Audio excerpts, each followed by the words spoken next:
Hello, beautiful people of Africa and the world at large. It's another exciting moment for us to be together on the platform Global Insight on For You Media Africa, the Pan-African television. Today we revisit a very important topic, looking at global leadership and election, and asking the question to determine what real legitimacy is.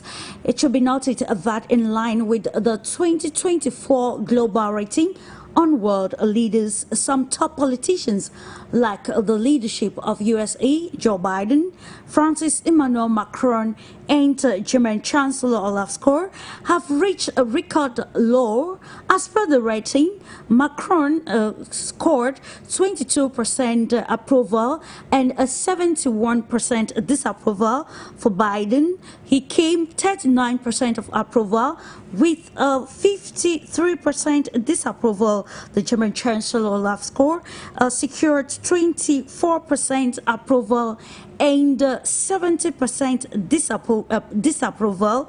So today's show, with a team of experts, dives into the complex topic of leadership and elections globally. Also, the program today seeks to understand the concept of real legitimacy in politics, and of course we'll look at indicators of legitimacy and what it truly means for leaders to command the support of their people, as we examine current ratings of top politicians. And a case study this day is the US President Joe Biden, Francis Macron, and of course the German Chancellor.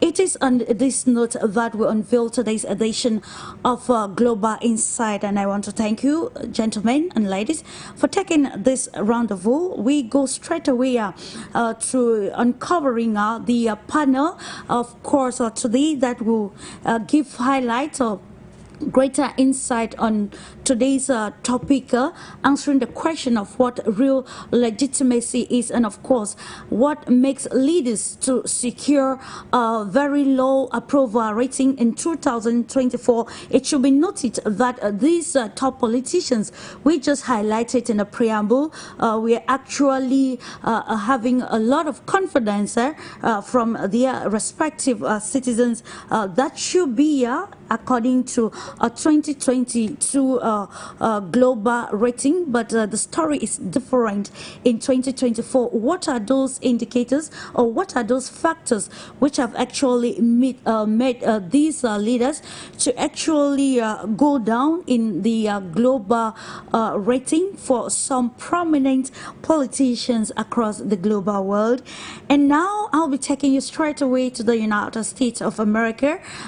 In Tennessee, we are going to join Steve GILL, who is a political commentator, also a radio host. Hello to you, Steve, and thanks for joining us this day. Hey, Clarice, it's good to see you again. It's always a pleasure having you. Looking forward to having a fruitful, constructive discussion with you, dear Steve.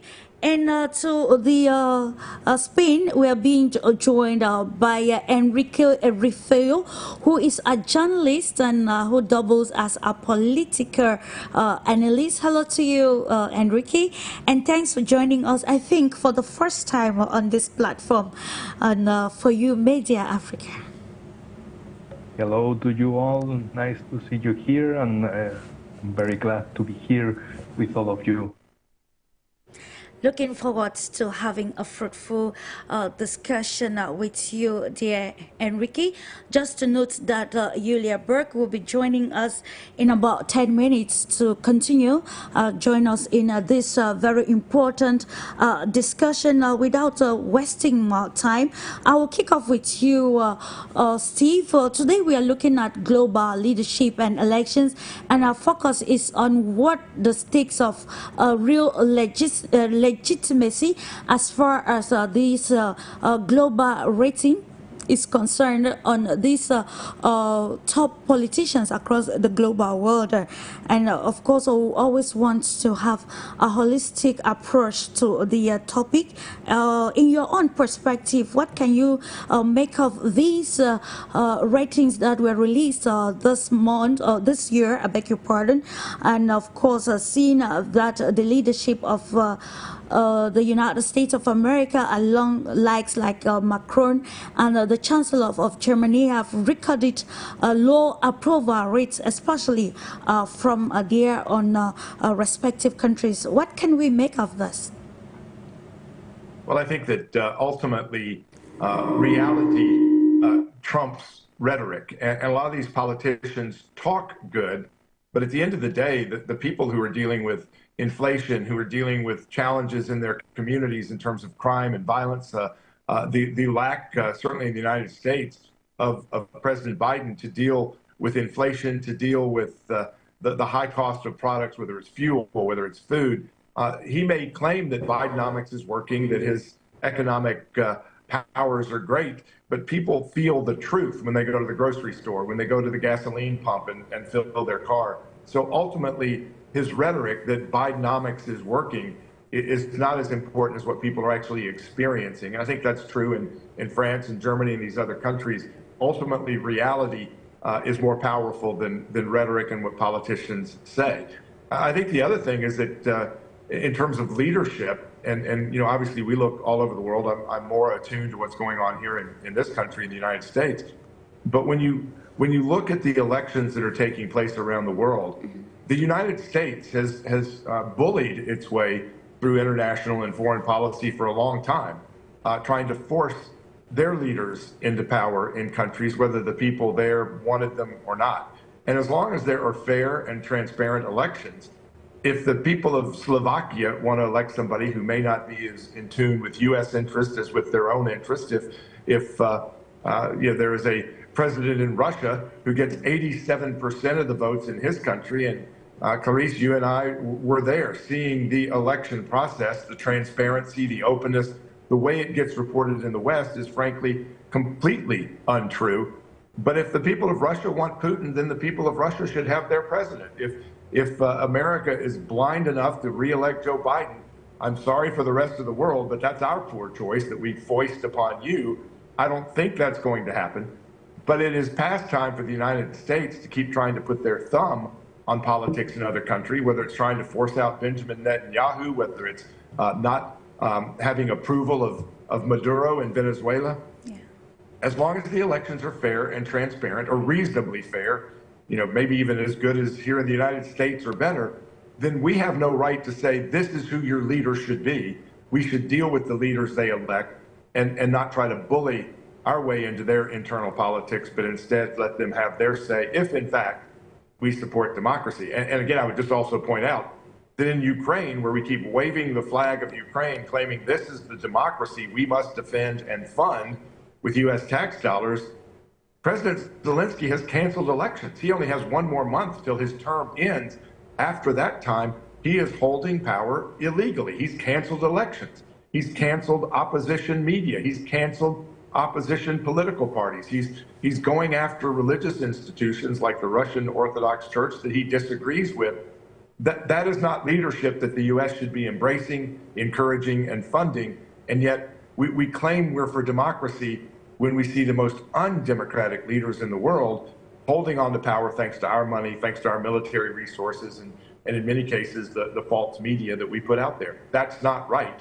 And it's time for America and our American leadership to grow up and get back to doing the right thing. Indeed, it's about doing the right thing. Listening to some reports, it noted that Biden actually that was supported, highly supported by young voters in the last election in the United States. Actually, these young voters have a contrary view as to if they will elect Biden in the November slated election, and that's another bone of contention. And of course, Steve, you mentioned of course, the rhetorics that come with electoral promises, and how politicians actually maybe undermine these promises and sometimes derail from the domestic needs of the country towards international aspects, of course, giving more importance to foreign affairs aspects, which sometimes are detrimental to the growth of the nation. In the same perspective with you, Enrique, we are looking at the real stakes or meaning of legitimacy as far as global leadership is concerned, and even elections. I would love to understand from you what the major indicators of legitimacy are, and how these indicators affect the rating of top politicians across the globe. Well, I can give you a very hot example from Spain, because we had some strange moment in which our president took holidays for 5 days. He wanted to take a rest, and thinking if he continues in the power or he dismisses. But of course we knew that he will continue. The most important is not that. The most important is the final speech that he did after these 5 days. He talked to the people in the state television that he wants to control the media. He wants to control the things are said, not only in the official media, in the official televisions, radio, but also in internet. He joined to the European Union campaign against misinformation and disinformation. This is very important because this marks all the whole of the course in this year. In January, in the World Economic Forum in Davos, and later in the BERI European Union, in the mouth of Ursula von der Leyen, the President of the European Commission, both of them told about the fighting against misinformation and disinformation, of course, targeting against Russia, because Russia or China, inclusive, are terrible countries that can meddle in the European elections, in Western elections, and so on and so on. So we have the bad character of the film, like the life is a film. Okay, we have the bad ones, Russia, China. We have the good ones, European Union, the Western, the collective Western countries, and we have the missing, fighting against disinformation. So this was presented, introduced to the people as a film, but the people is saying, why we cannot talk about the reality? Why we have to be censored by the power? But journalism is not the control of the power. It's not making the correct answers, the proper answers to the power.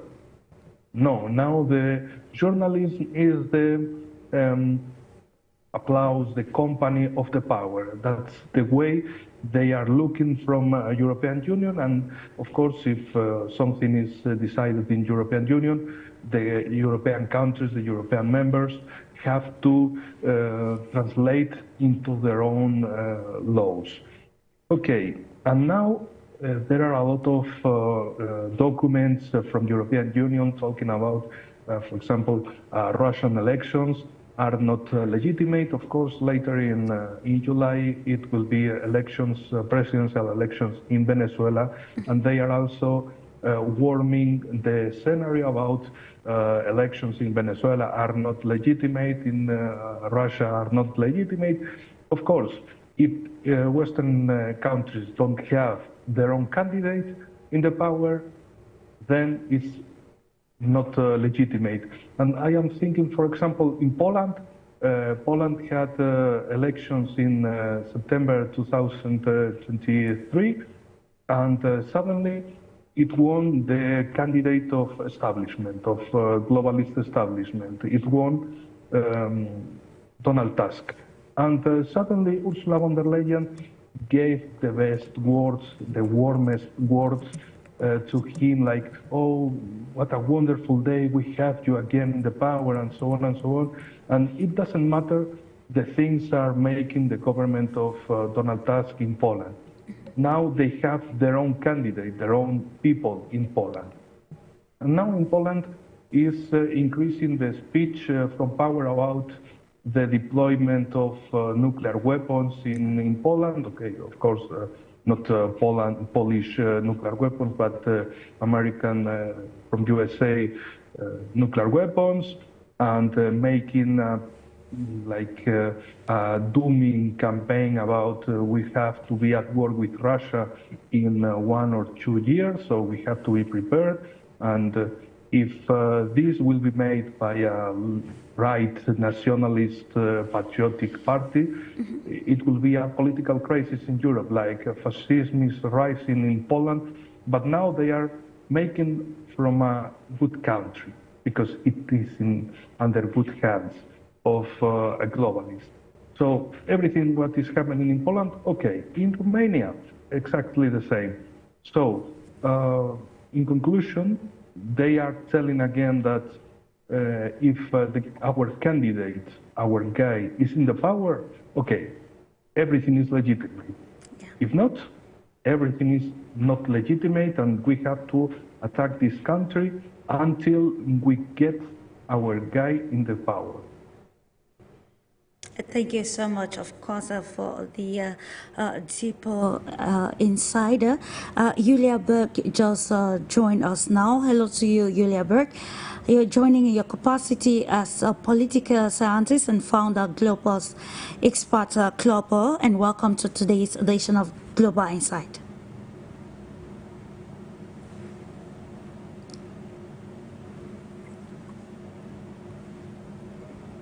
I think we're going to continue with you, Steve, while waiting for Yulia to rejoin. While talking, you highlighted some of the crises affecting the U.S.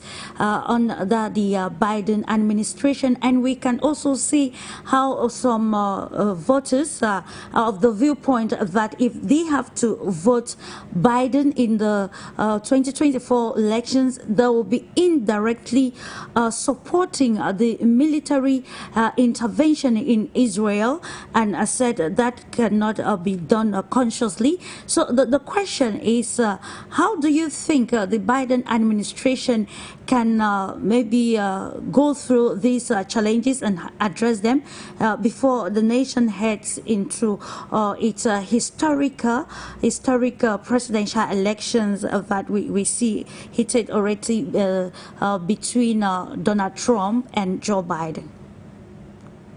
Well, first of all, let me say that Enrique hit so many of the right points. I'm afraid that whoever the speechwriter is for the president of Spain must be writing Joe Biden's speeches, because he's saying the same thing, telling journalists, you need to report positively about me. You need to tell my story. And they've put pressure on journalists to do that. President Biden reads from his little card when he rarely does a press conference to call on specific media that he's already prepared and has written notes to answer the question he knows is coming. So the media in the United States, obviously in Spain and around the world, has been completely co-opted by these leaders who are asking the questions that the politician wants to be asked, getting the answer that the politician is prepared for, and then they report it just like these bobblehead dolls without having any skepticism, any journalistic integrity to say that that's not true. And with Joe Biden, we see it happening all the time, and obviously in other countries as well. Enrique also mentioned that these elections, like in Russia or in Venezuela or anywhere else where the U.S. and Western countries do not get the person they want, are declared to be sham elections, fake elections. And yet, again, Clarice, we were there in September in Donbass. We were there in Moscow for the presidential elections last month or a month ago.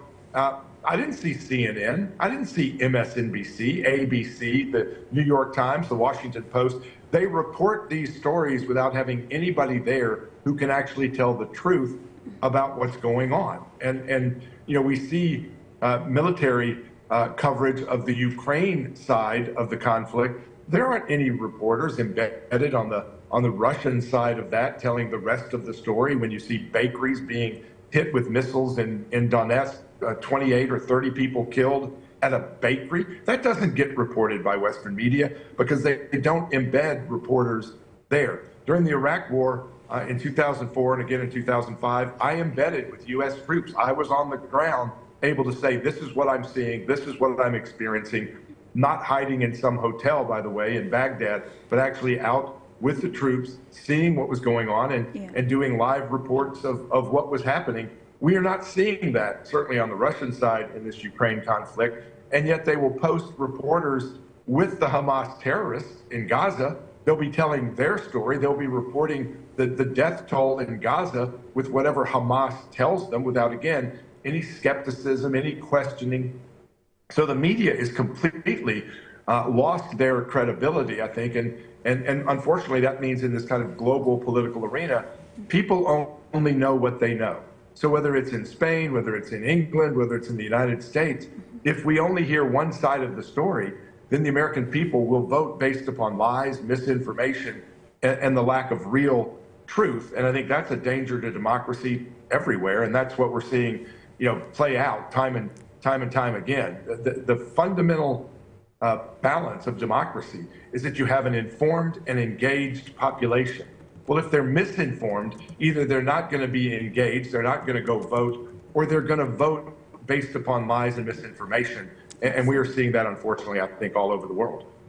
And if that's very problematic, coming back swiftly to you, Enrique, while talking earlier on, you accentuated on the fact that the leadership of Spain actually dictates what the media should report as far as the news reporting is concerned. The 3rd of May is the World Press Freedom Day, and today we are looking at the meaning of legitimacy and looking at some of the indicators which I think freedom of the press and of course freedom of expression is one of those indicators of legitimacy that can also give a prominence to political leaders. So this brings us to the question regarding how these leaders that have been very involved on international or global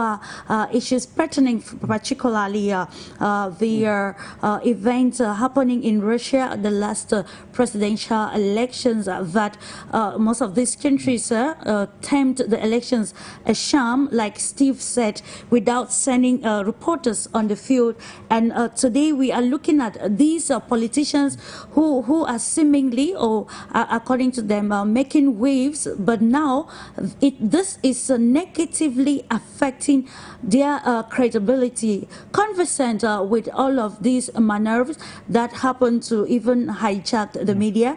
What do you think are the right thing, or maybe the right thing to do by the media, journalists, and of course other opinion leaders to ensure that this propaganda that is circulating across the global world, which is making it more susceptible to conflict and of course military crisis, and of course what are the right parameters to be used by the media organ to counter this propaganda and bring resolve to some of the problems the world is facing at this particular moment? Well, there are two previous moments to understand what is happening now. First moment, 4 years ago, when the lockdowns, when the COVID, and the politicians were trying to push in a concrete agenda to the people, a concrete situation. You have to be under lockdown because blah, blah, blah, blah, blah, blah, blah, the reasons from the power. And nobody could argue this. It was the official vision, nothing more, nothing less. You have to follow the rules. You have to keep calm and be under the government. In 2022, it started the special military operation of Russia in Ukraine, in Western countries, the war in Ukraine, and it happened exactly the same. you have to think under the pyramids or under the concrete space from the power. So if you are in Western country and the power says you that this is a terrible aggression of Russia against the democratic Ukraine, you have to follow the official command and nothing more. You are a Russian agent or a foreign agent if you don't follow exactly this mandate from the power to the people. And now, in 2024, we have the promise from the Western establishment that we have a global war and a new epidemic, the X illness. So it was absolutely strange and stupid from the power from this January. And what happened after in the back part of it? It's a terrible situation. It's an emergency situation. So unpopular measures have to be taken from the power. So they know that people will be under rebellion if these unpopular measures have no reason, are groundless.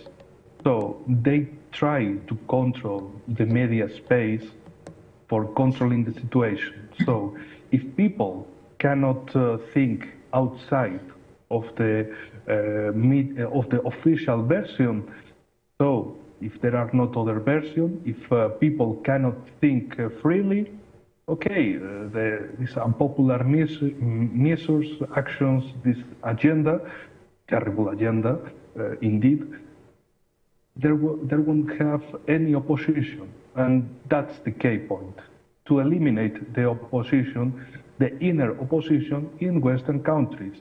And in North America, in Europe, it's the same agenda.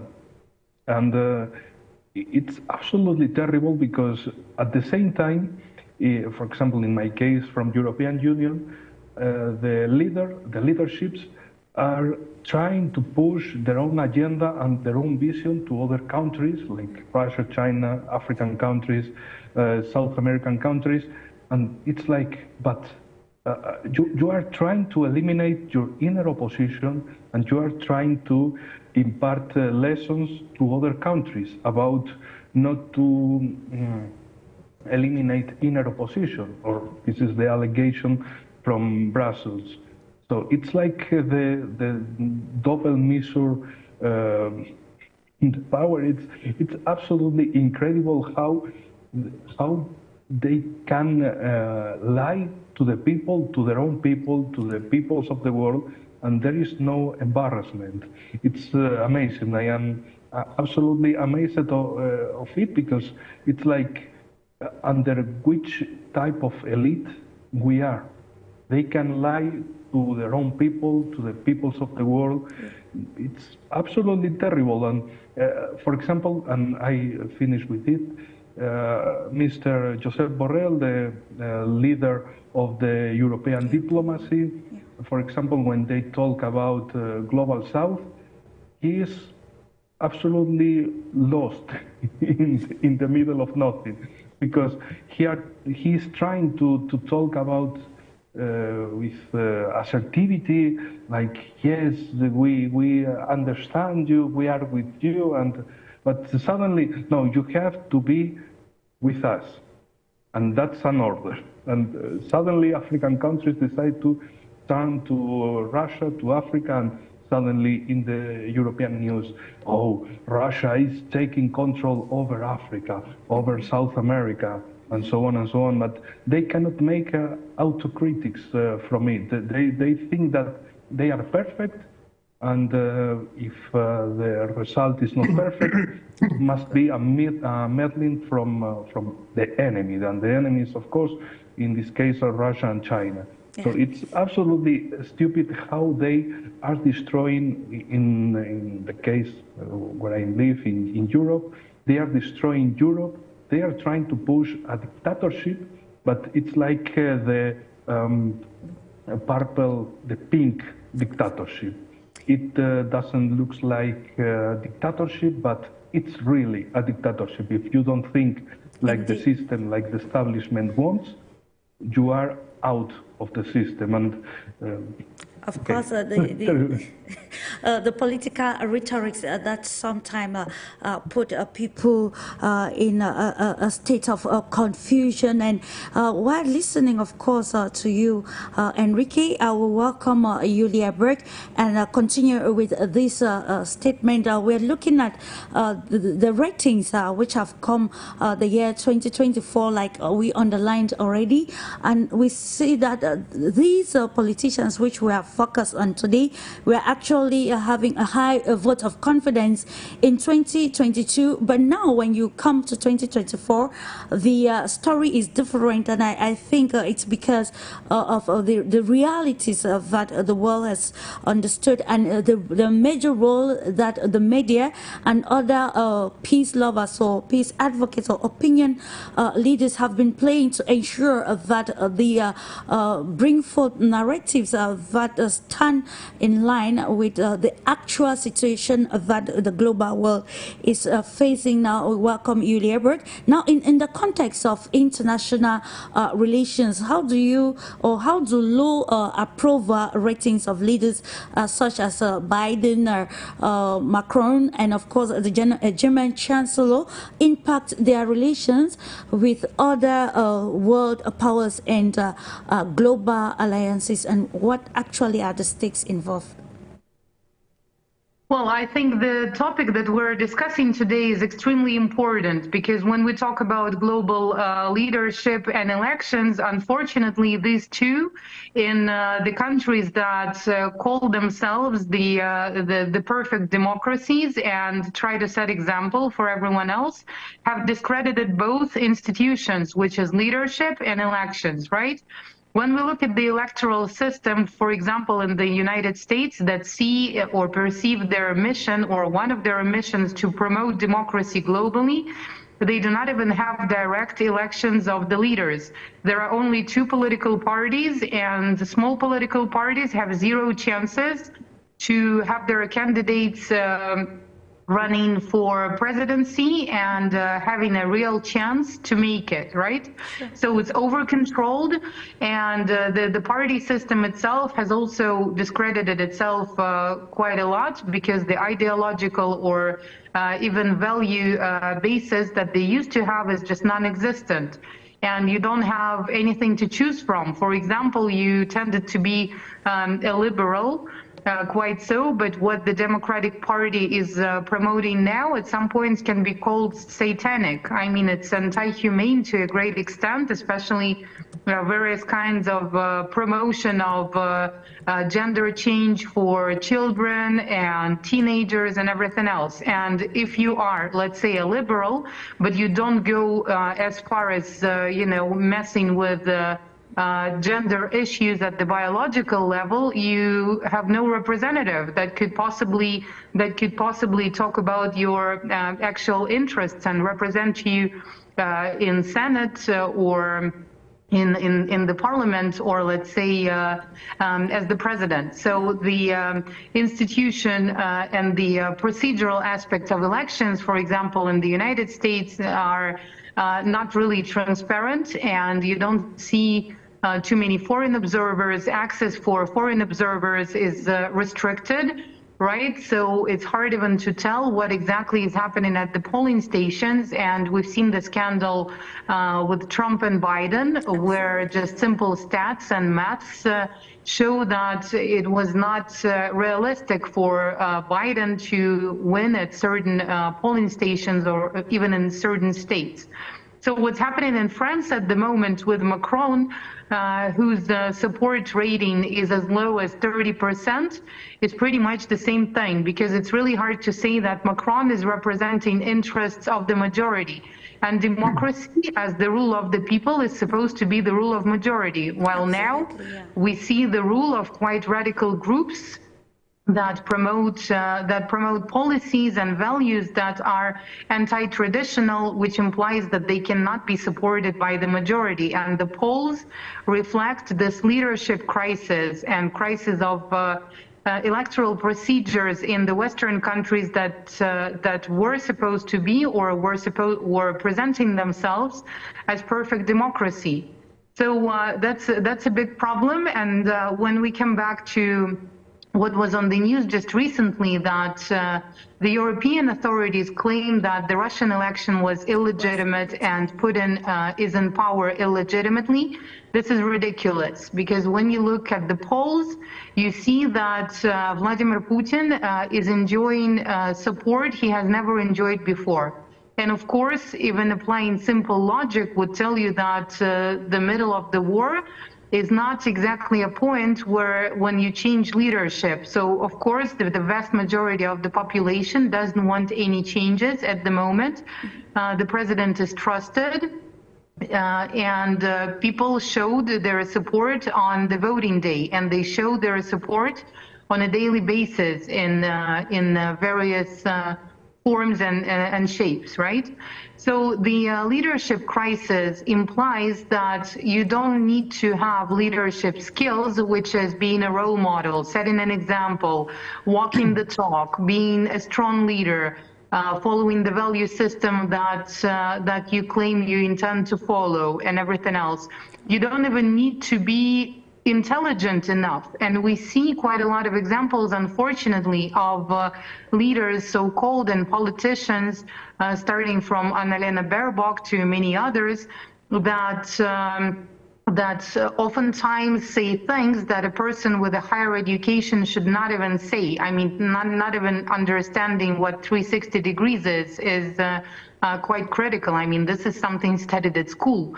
And this is a very sad fact, but what is even more frustrating is that that system produces this kind of statements that discredit leadership, not just in Russia, but also we've seen how they deal with the leaders in African countries. And it's easy, you know, if we don't like you, we just take you down either by a coup d'etat, or we just come in and kill you, and they then laugh at it like Hillary Clinton did, right?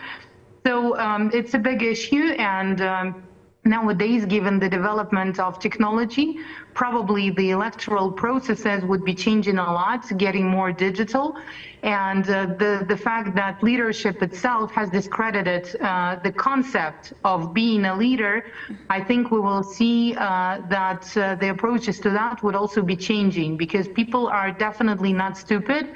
And people, even when they watch the news that are being fabricated for them, or when they watch local propaganda, regardless of where they are, people are not stupid. They still understand what is true, what is fake, what is weak, and what is strong.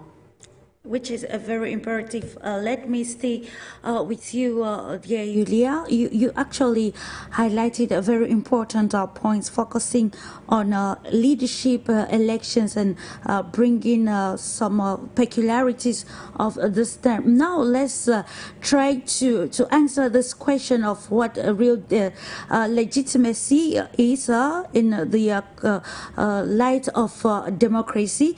Given the political upheavals in the said countries, you know, you pointed out the last election where we saw Donald Trump contesting the last presidential elections in the US, something which some people actually got that for the first time, and it was actually worrisome. You underlined the closure of international observers.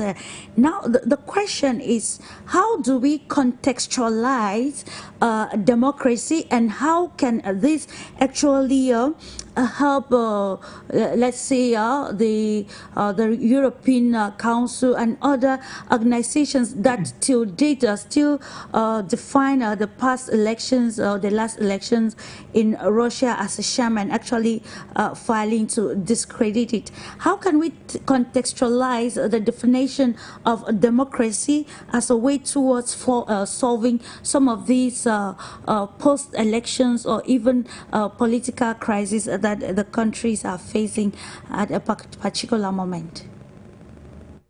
Well, the issue of legitimacy has also been quite discredited. And I mean, even when you look at the democratic systems, it is supposed to be the power of people, so the power of the majority. But when you look at the actual numbers and stats from some of the elections, let's say you had 40% of voter turnout, which means that 40% of eligible voters actually made it to the polling stations.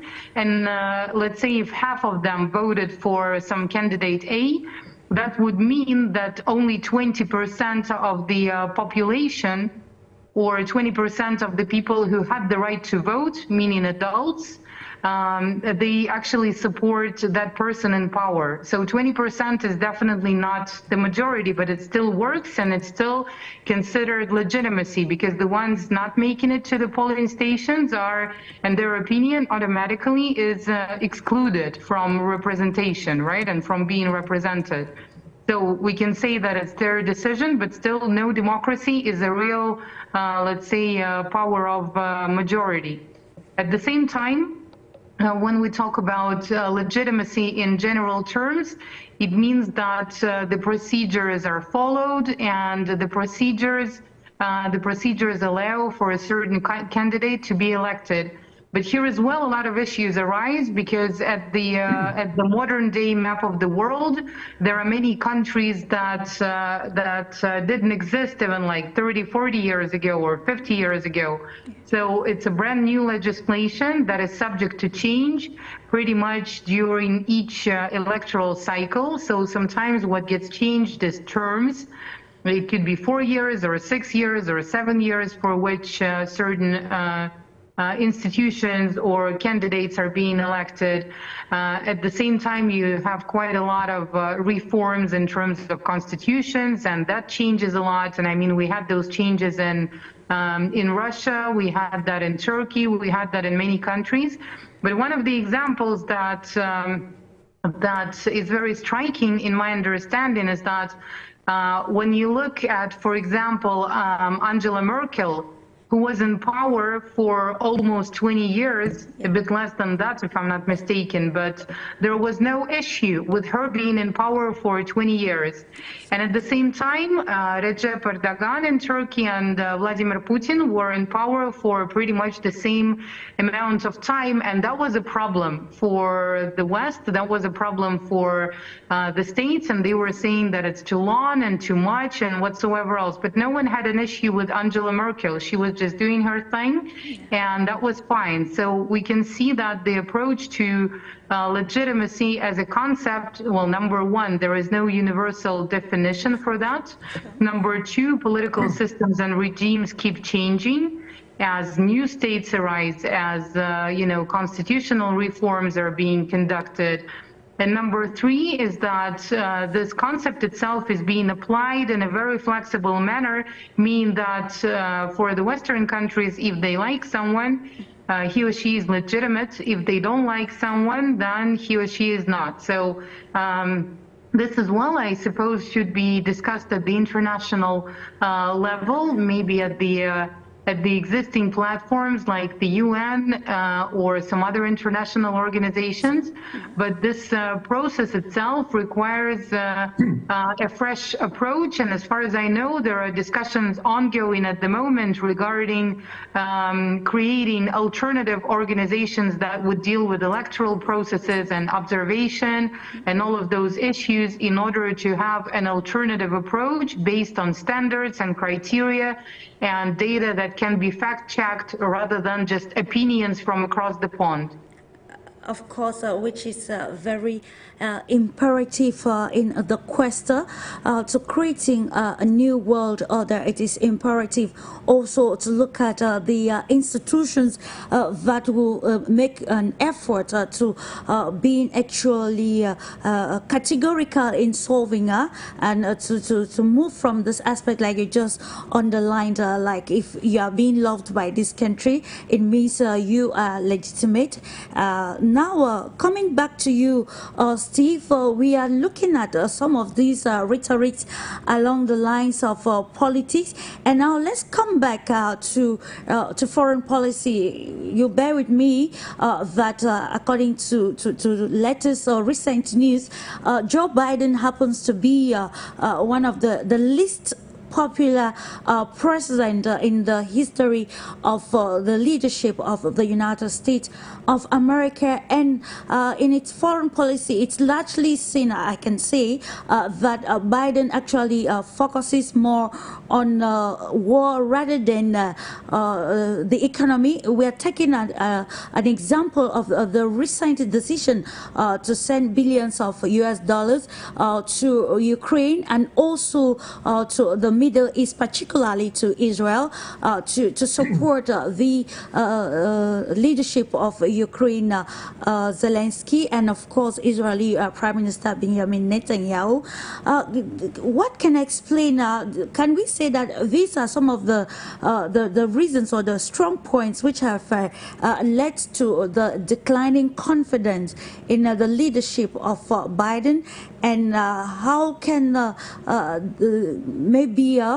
are the United States citizens reacting to some of these decisions voted by the U.S. Congress pertaining the supply of ammunition to countries at war?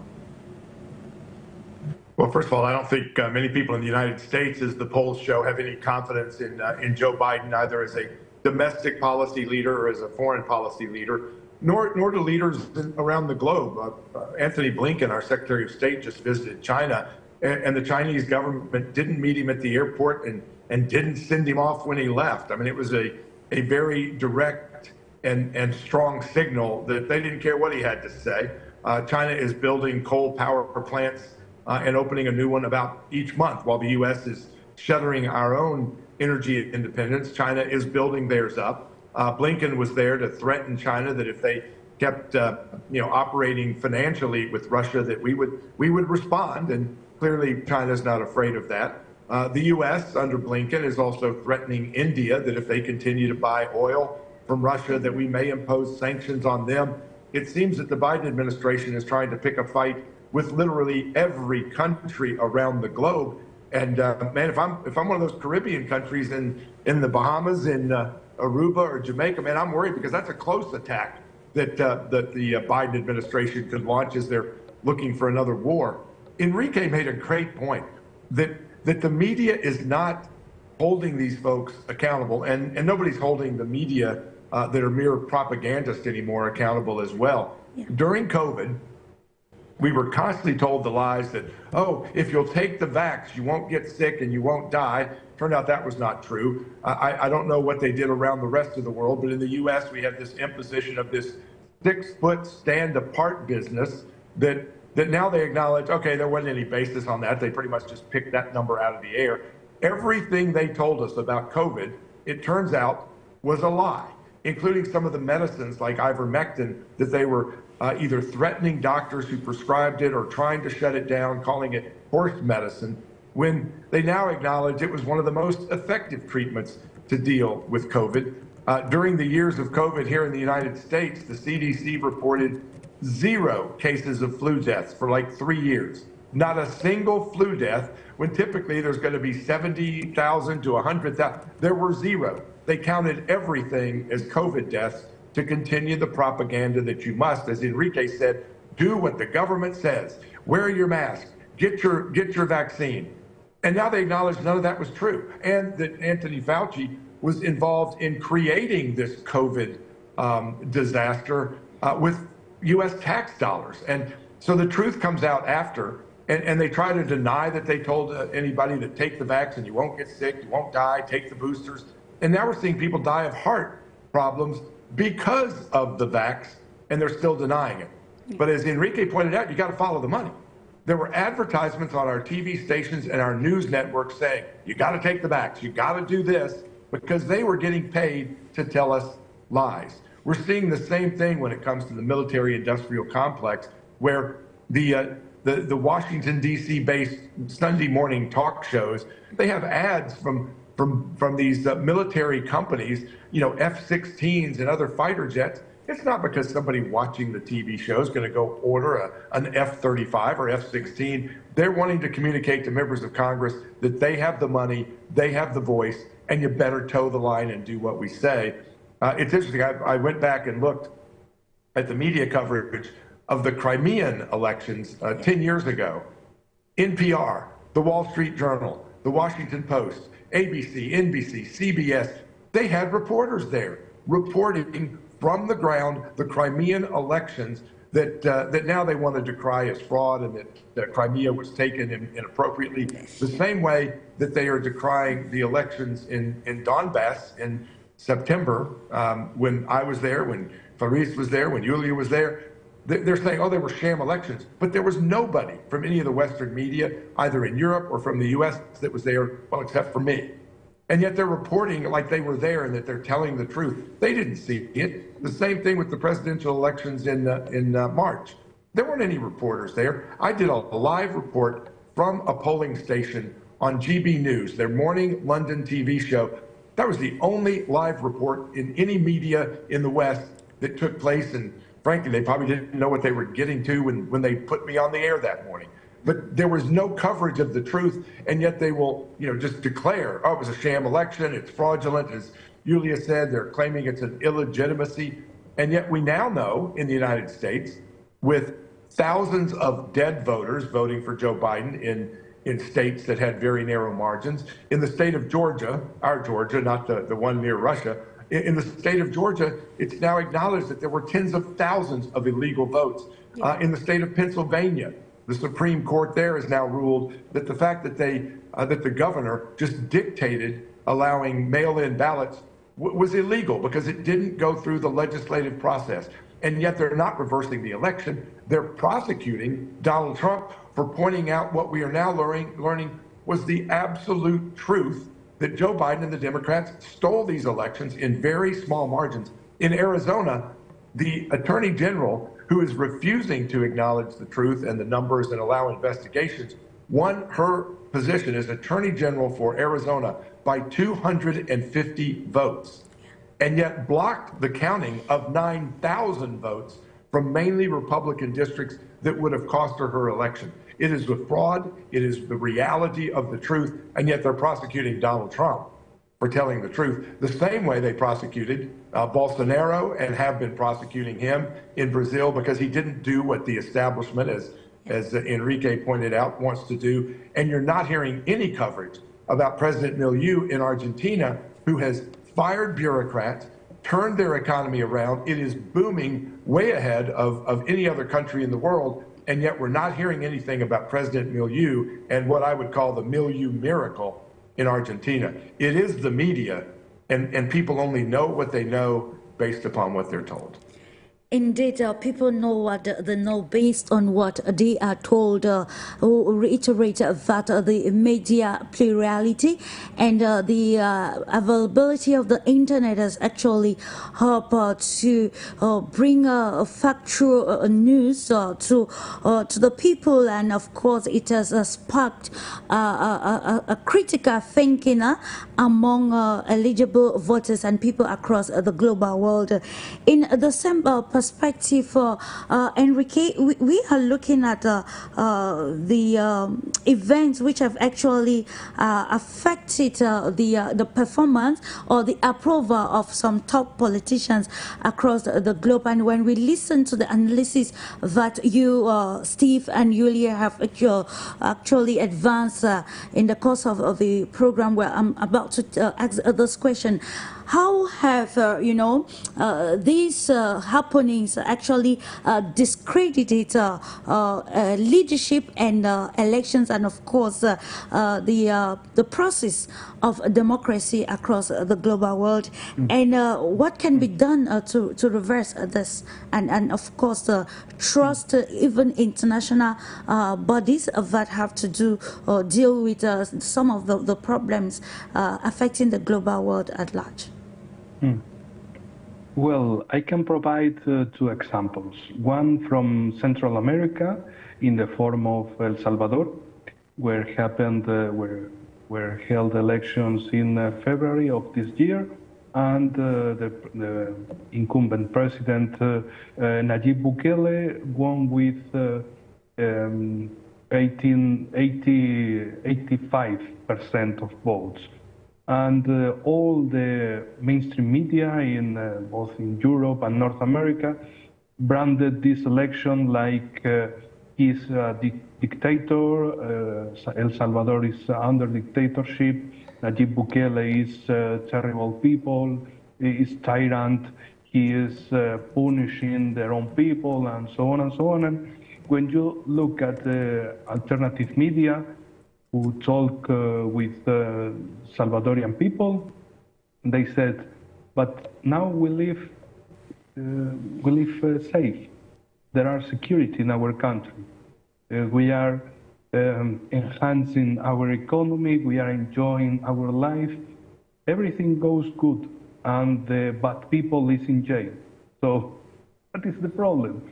And in the Western countries, they couldn't understand the problems in El Salvador, and they only wanted to brand this victory of Nayib Bukele not as a product and outcome of their own policies, but no, if he won with this difference, he is tyrant, must be, and nothing more.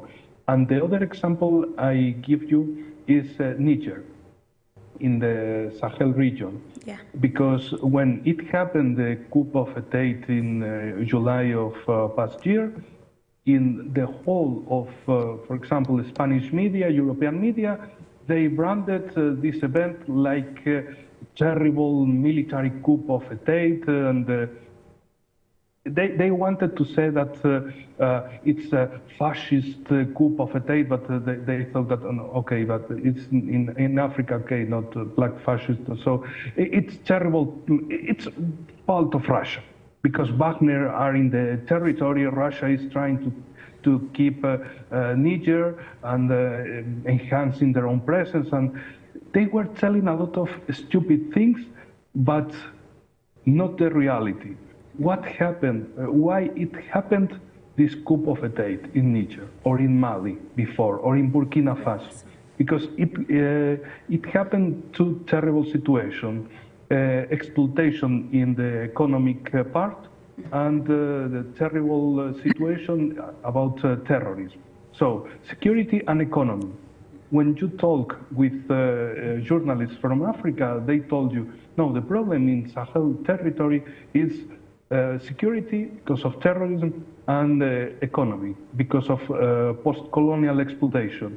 But it was like, there is one speech in mainstream media in Europe, and there is another absolutely opposite speech in their local media. This is absolutely the terrible situation, not because, of course, lying is terrible, but if in mainstream media or the establishment, the politicians of establishment in Europe, if they are lying and lying and lying, it's not only a problem for them, it's a problem for the whole system, because nobody knows what is happening in the reality. So there is like the real world, the global majority in one side, and there is the common Western countries in another part, living in their own lies. But it's like, no, you are going to your own abyss, because you are believing your own lies, and the establishment will fall, but they will drag in their own abyss the same European and North American people. So it's absolutely terrible for us, because we live here, and we live under this establishment, this stupid establishment who believes their own lies. So imagine, in El Salvador, people is mostly happy with their own president, because this president saved them from terrible situation in which El Salvador was known in the whole world, because of the gangs, the street gangs, the killings, the murder of people, insecurity, and so on. And now it's a safe country. And what is the problem with it? Or in the case of Africa, of Niger, they are trying to fight against post-colonial exploitation and fighting against terrorism. But this is not in the Western agenda, because because of what? We can talk a lot about this, but we have these two examples. There is the reality, and you can test, you can find the reality in local media and alternative media, in other languages, in other countries, but the speech in the European media, mainstream media, was absolutely different from reality. Absolutely. And thank you, of course, talking about the will of the people and trying to relate what is happening right now with what has been happening in the days on the African continent. We can see that the ideology of Muammar Gaddafi, Thomas Sankara, and other proponents of African unity that advocated for the strong philosophy actually were sidelined. And today, with the reawakening, Africans are aware and, of course, wanting to redefine the history of the continent with total sovereignty. And, of course, this also challenges present leadership. And, of course, should we trust leadership and elections in contemporary society? Looking at the position of Francis Macron, dear Yulia, we are much aware that the leadership crisis in France has given a tough time for Macron, and his popularity even in the country it's dwindling or declining. And now the question is, how will this affect Macron's position in the forthcoming European Parliament elections? Well, unfortunately, at the moment, even if people do not like him, it's not going to affect his position at all. And even the fact that Macron has done quite a lot of, let's say, not really intelligent things in terms of relations with African leaders, and not just that, there are many policies that are quite a mess that he has been implementing. It's not affecting his current role and position. And we've had those discussions recently with the experts, and unfortunately they're saying that people in France at the moment are not what they used to be in terms of their readiness to go out and protest and to express themselves when they don't like what's happening. And I think a huge role was played by the pandemic and all of the pandemic restrictions, especially in Germany, where on the one hand we could see protests of 2 million people that were going out to say that they do not like the COVID restrictions. And then after a lot of leaders were arrested, after a lot of several rounds of witch hunt, people have just become afraid to talk. And I mean, those masks that everyone was putting on their faces that prevented them from expressing themselves have probably also played some kind of a role in terms of muting the people, literally muting the people. And the same situation can be seen in France. The same situation can be seen in Germany, but the hope is for the next round of elections where voters could be playing a greater role if they choose to come and express themselves and exercise their rights. Yet at the same time, we see that the people in Europe have become much more passive. You still have some groups like farmers, but they have become passive. And another problem is that there is also lack of leadership. Like you had the yellow vests in France, but that was basically just, you know, a group of people that were unhappy for different reasons. There was no manifesto, there was no clear leadership. So the protest was doomed to be just a place to release that kind of dissatisfaction. There was no result that it could have achieved because there was no clear position of the group and there were no leaders. On the one hand, it's maybe good, it's the natural flow, But on the other hand, that natural flow leads to nowhere if the people do not articulate their demands and if they cannot agree among themselves.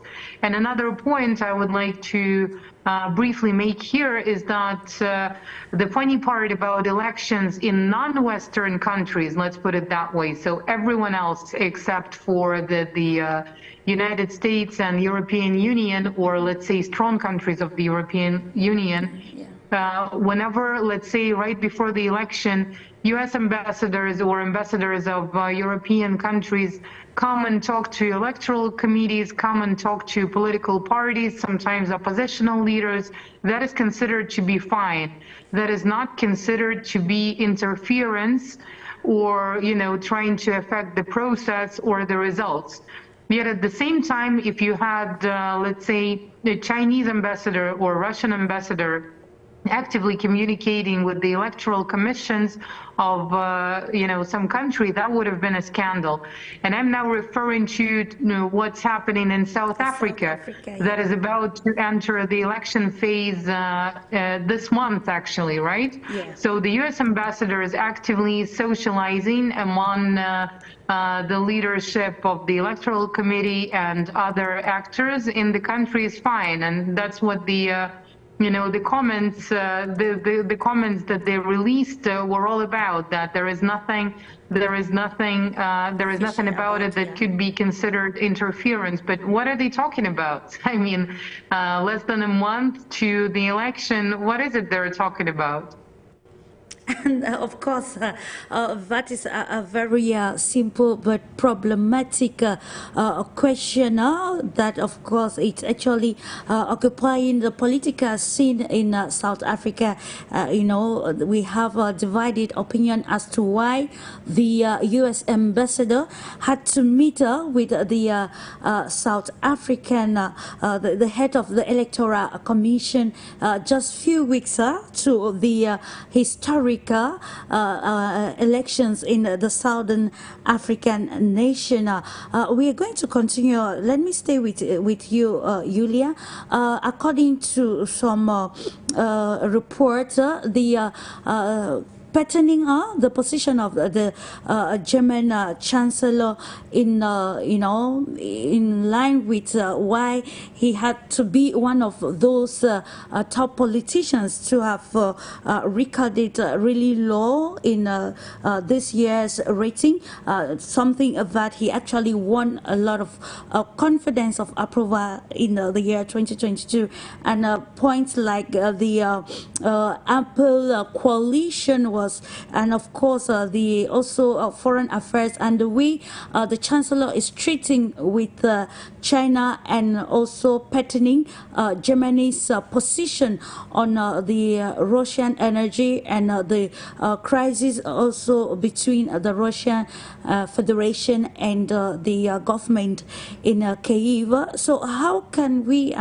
analyze all of these, and how has it affected even the German economy and some of its foreign policy decisions?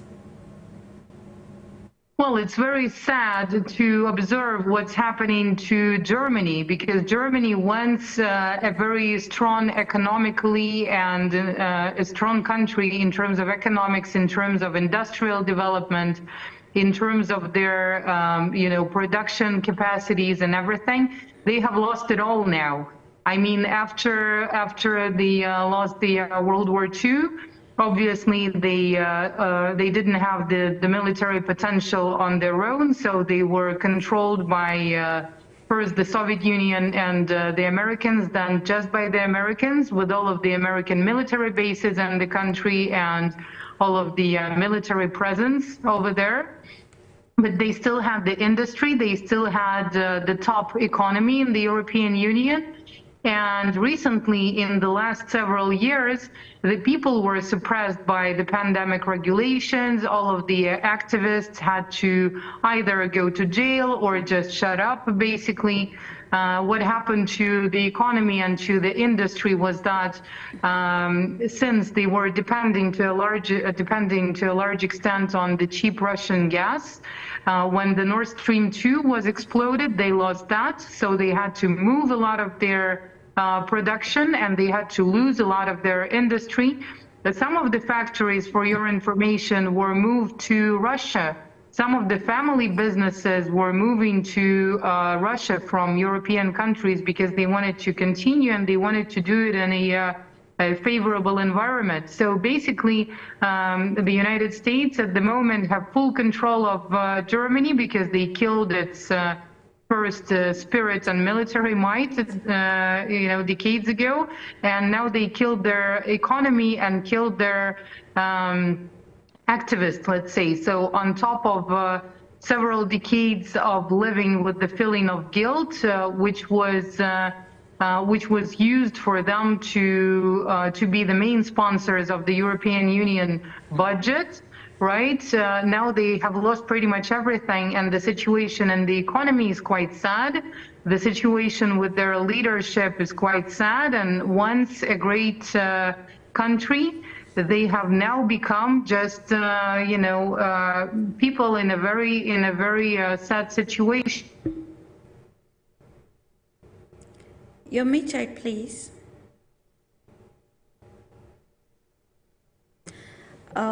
I think we lost Yulia. Coming back to you, Steve Gill, we are looking at some of these indicators of maybe good leadership and, of course, the quality of elections, and if actually elections are a true definition of democracy across the global world. And with the stakes, as far as the political stakes in contemporary society, in your opinion, what do you think maybe let me just say, exploring the concept of real legitimacy in politics, what role do you think aspects like democratic values like transparency and accountability can play in determining the legitimacy of elected officials on a global scale, and of course a leadership that is intentional about mitigating some of the adverse effects which are of crisis, which are largely man-made? Well, I was talking with a friend from Egypt yesterday who was saying that as she talks to folks around the world, they think they ought to be able to vote in the U.S. elections because the U.S. president has so much impact on them and the world. If our economy slows down, the rest of the world's economy slows down. And I know we've had some foreign leaders say, well, I support Biden being reelected. That would make sense. And I think Putin has even said that, because the perception is, okay, a weak American president makes us stronger. But I think they also recognize that in the long run, a strong, capable American president with an economy that's booming, that helps carry other economies with it, is actually much better. And Biden has been a disaster at home and certainly abroad. I had somebody the other day say, can't you ever say anything positive about President Biden? And I said, well, I'm positive he's the worst president we've ever had. Does that count? Because he is a disaster, not only for us, but for the globe as well. And as we see the continued conflict in Ukraine, this $60 billion that U.S. taxpayers are going to be sending to Zelensky with no accountability, no understanding of where the money that we've sent has gone, where this money will go.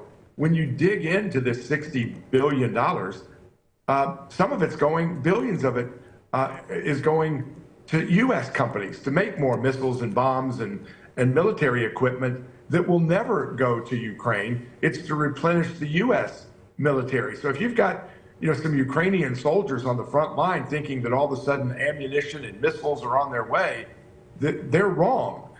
This is to replenish a lot of the resources that American military is looking for, and that American companies are looking to produce in key congressional districts where, again, they're going to donate their money to the congressman. They're going to vote for this money because it's putting money into their own pockets and then flowing back to these elected officials.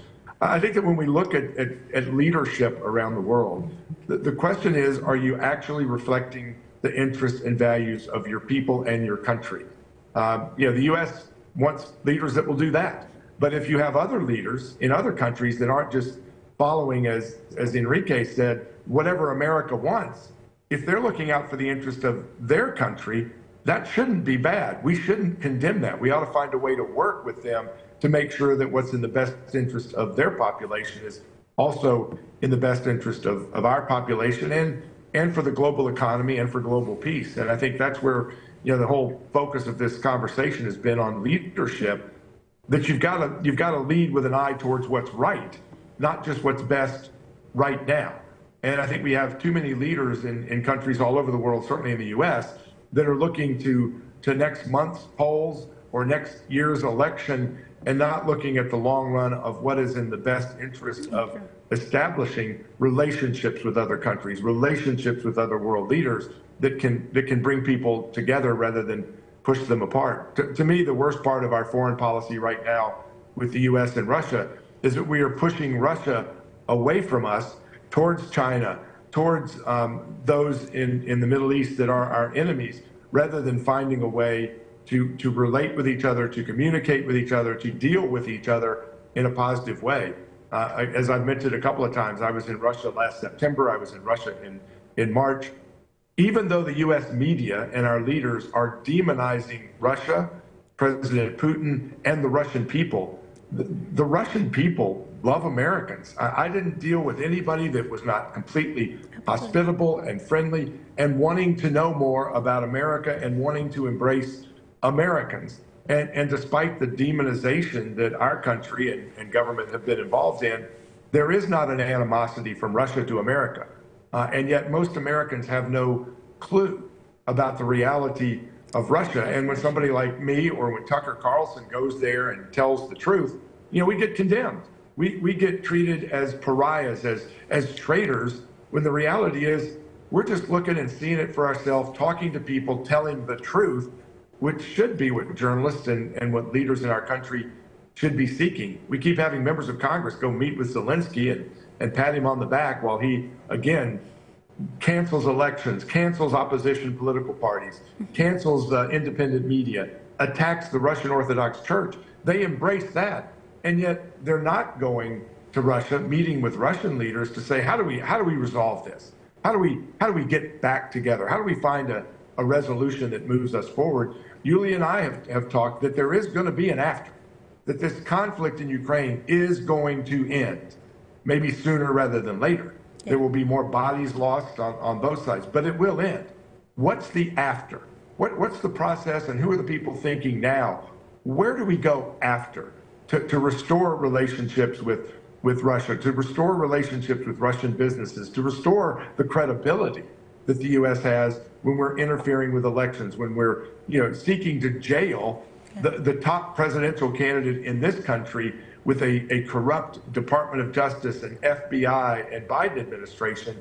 How do we tell the rest of the world how to behave when they're seeing how our administration is behaving? We're losing our credibility. We're losing that leadership that we're talking about, Clarice, and restoring it will be very, very difficult. And it will not just be difficult for the U.S., it's going to be difficult for the world, because we have to lead. We have to play an important role in making the world economy work and making the world more peaceful. And we are abdicating that responsibility right now. And it is tragic and it is shameful.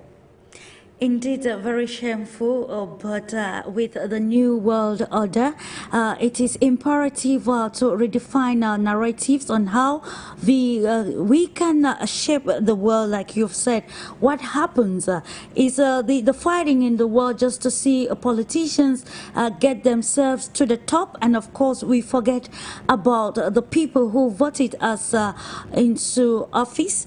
And this brings us to this question Enrique, you know, I want us to look at this very important example. Here we are looking at what factors or indicators can determine a legitimate leadership. You bear with me, recently the leadership of Ukraine, Zelensky, again categorically is said that the intention to join in NATO will only be fruitful if Ukraine can defeat Russia, and this was reiterated with the visit of the NATO chief in Kyiv. So the question is, how can we use maybe new tenets of international relations, which the global world wants to define under this new world order, especially in the political dimension of it, to redefine a perspective and of course to maybe change the scale of preference, like from maybe leaders at the top, and given the citizens or the population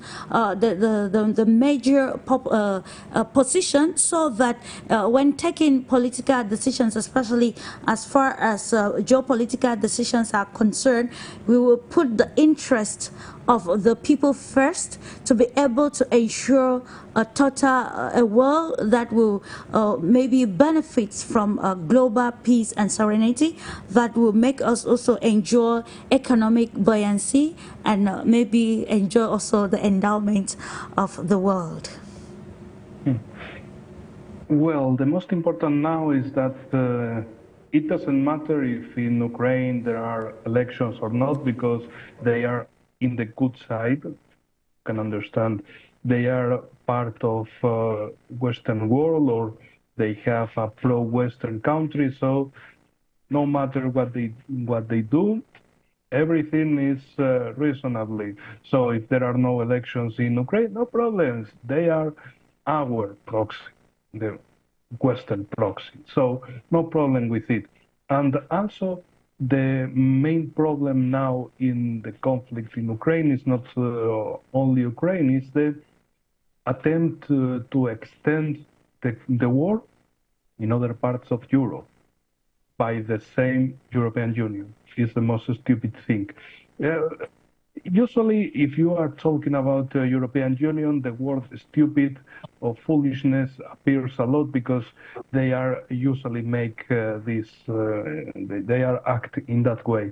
They are promoting extending war, especially in the case of Moldova, Romania, Poland, Baltic countries, Finland, and they are pushing this attempt of changing regime in Georgia. In Georgia, not state of USA, but Georgia in the Caucasus, this country, because imagine the situation. They want to follow the old geopolitical theory about the contention against Russia in Europe, in Caucasus, creating a lot of conflicts, like a serpent of fighting conflicts to separate Europe and Russia.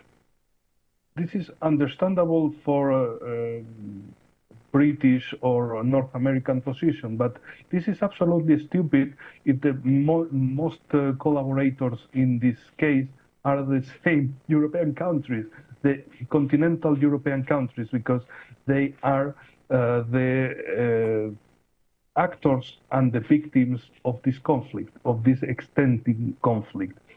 And for example, in the case of Moldova, in our media is talked about the conflict in the Transnistria, Pridnestrovia, and this will drag Moldova in a war, and this means the dragging of Romania, and Romania is NATO state.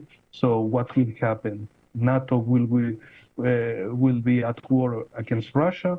That's the excuse, that's the reason, the lure of the war. Okay, we don't know, but it appears that this is the way, because our politicians are promising war in the borders, in the eastern borders. And they are promising decreasing of society, of salaries, of social service, of everything, and shortage of water, electricity, resources, food, and so on, because climate change, or it doesn't matter, the new excuse that they will invent this year or next year or so on. And of course, people hate the oligarchical class, political class in Europe. And that's the way they are unlegitimate to rule. And that's the way the most voted party is the abstention, is the non-voters. It started some decades ago like a joke, but now it's a terrible reality, because most of people don't vote because they are not represented by the system. But of course, they absolutely ignore when it's about Western countries. If this happened in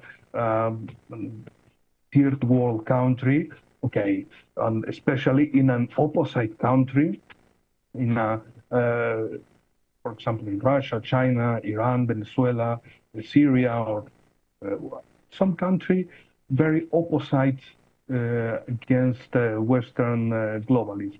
Then they will remark that abstention is the most voted party in that country, the system is not legitimate.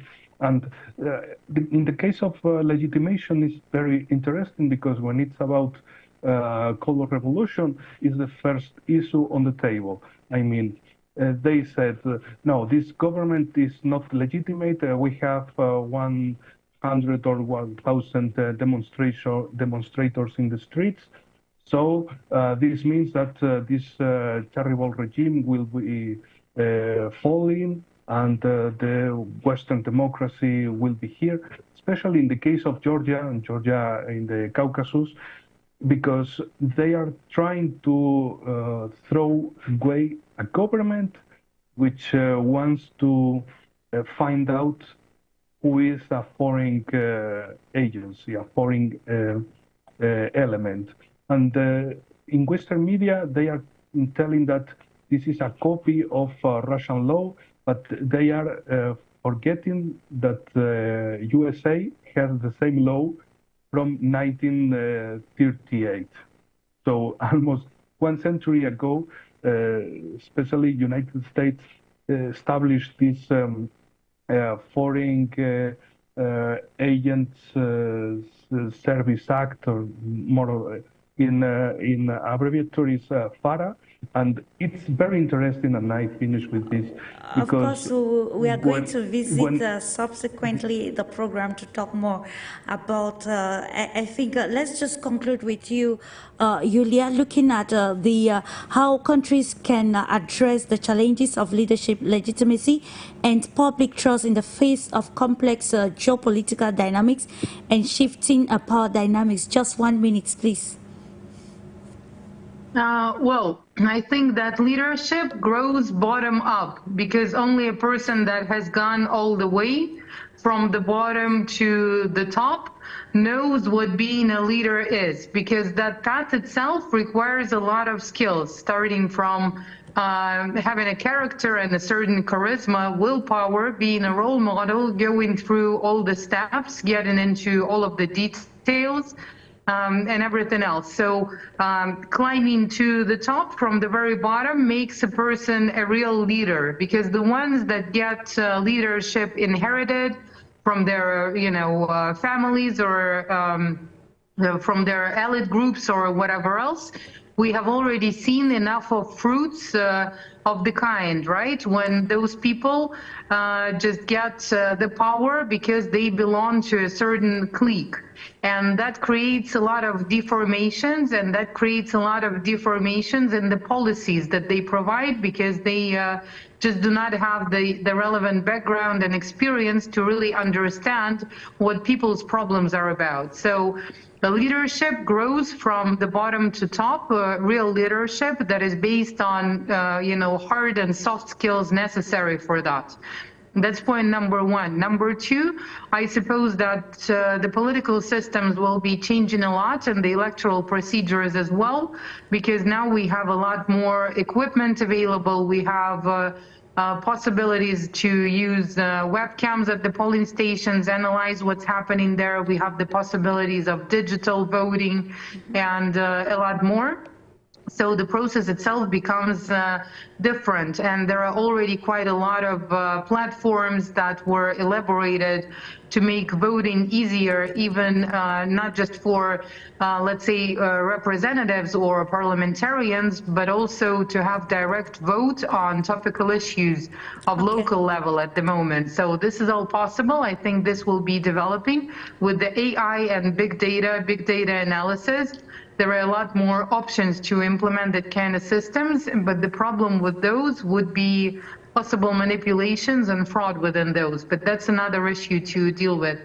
So leadership grows from bottom to top, and then it becomes real, and then it's supported by the people, and that's the real legitimacy. It's not numbers, it's not statements, but it's if the leader actually does have support of the people or not. Indeed, of course, it's about leadership that is people-oriented. Thank you so much, gentlemen and lady, for the great insight on our topic for discussion this day, and also appreciating millions of viewers who have chosen the Pan-African television. Thanking as well the technical crew for ensuring a smooth run of the program.